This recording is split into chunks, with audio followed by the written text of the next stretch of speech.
estamos de volta com mais uma aula sobre o nosso sistema operacional Linux. E agora uma coisa importante. Como na aula anterior eu indiquei que o Linux é um núcleo de um sistema operacional, é o seu kernel, que nós chamamos de núcleo, e um sistema operacional mais completo. Além do kernel, que é o próprio Linux, também tem o shell, que é a parte que forma a interface com o usuário, e outros recursos adicionais, como aplicações e ferramentas. Agora eu gostaria de te dar exemplos de distribuições Linux. Por que eu quero dar exemplo? Porque existem várias distribuições Linux no mercado e muitas vezes as provas de concurso mostram uma relação de distribuições Linux e perguntam se aquilo é ou não considerado uma distribuição Linux. E aí alguém me diria, professor, mas como é que eu vou saber de todas as distribuições Linux, que existem várias no mercado ao redor do mundo, que existem? Não. Eu quero pelo menos que tu saiba as mais importantes, as mais relevantes, aquelas que mais são cobradas em provas de concurso. Então, pelo menos essa, tu tem que descobrir o nome, não precisa nem ter usado, mas pelo menos descobrir o nome e saber que de fato é uma distribuição Linux importante. Vamos começar assim então. Exemplos de distribuições Linux. Aqui eu mostro uma distribuição Linux bem importante no mercado chamada Ubuntu. Essa distribuição Linux se tornou muito popular e hoje em dia é muito utilizada como uma das distribuições Linux mais importantes. E o que significa essa ideia de dizer que o Ubuntu é uma distribuição Linux? Ubuntu, então, é um sistema operacional que usa no seu núcleo, no seu kernel, o Linux. Agora, ele tem ferramentas próprias, recursos próprios que usam a base deste núcleo, do kernel do Linux. Essa é a ideia, então, do Ubuntu. Ele é uma distribuição Linux porque ele usa o núcleo do sistema operacional Linux. É uma distribuição bem importante, aí, reconhecida do mercado, muito utilizada mundialmente.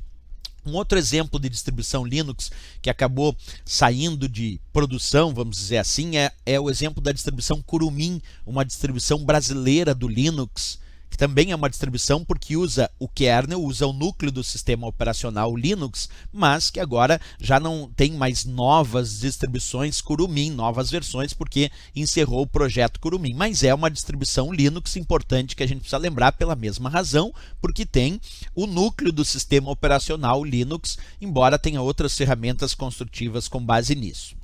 Tem mais, vamos continuar aqui. Outros exemplos, a Mandriva. Mandriva é um outro exemplo de distribuição Linux. Então, além de ter o Ubuntu, tem o Kurumin, tem também Mandriva, que é um exemplo de distribuição Linux, quer dizer, um sistema operacional que usa o kernel, usa o núcleo do Linux.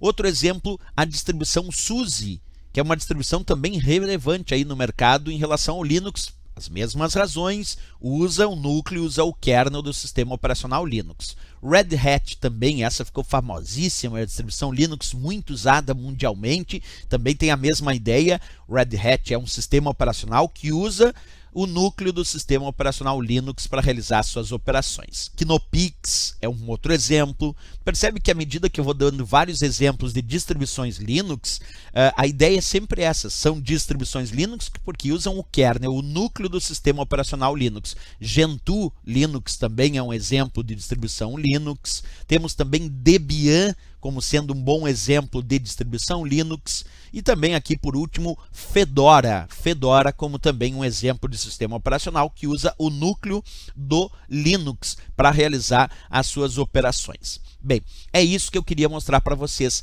Tem algumas provas que cobram exemplos de distribuições Linux. E esses são bons exemplos para te estudar e lembrar para o dia da prova como exemplos de distribuições Linux bem famosas. Normalmente, com esses exemplos que eu passei, para esse tipo de questão que só está perguntando exemplos de distribuições Linux, acaba funcionando bem aí a resposta na prova. Ok, pessoal? Na próxima aula a gente continua com mais dicas desse sistema operacional Linux e os seus questionamentos para as provas de concurso. Se gostou do nosso vídeo, não esquece, marca gostei, é bem importante para a continuidade do nosso trabalho e também se inscreve no nosso canal. Até lá, bons estudos!